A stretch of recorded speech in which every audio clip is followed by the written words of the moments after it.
Service in Mount Holly, New Jersey has issued a flash flood warning for central Chester County in southeast Pennsylvania. This includes the city of Westchester until 12:45 a.m.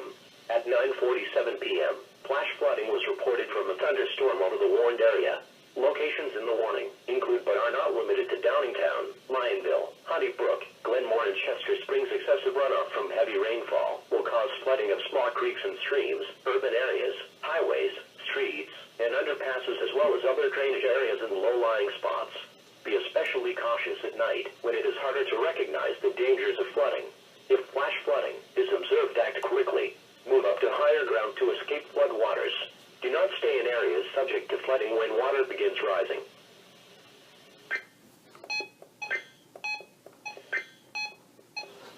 This is NOAA Weather Radio. All hazards for the Delaware Valley. Station KIH 28 from Philadelphia, Pennsylvania, on a frequency of 162.475 megahertz.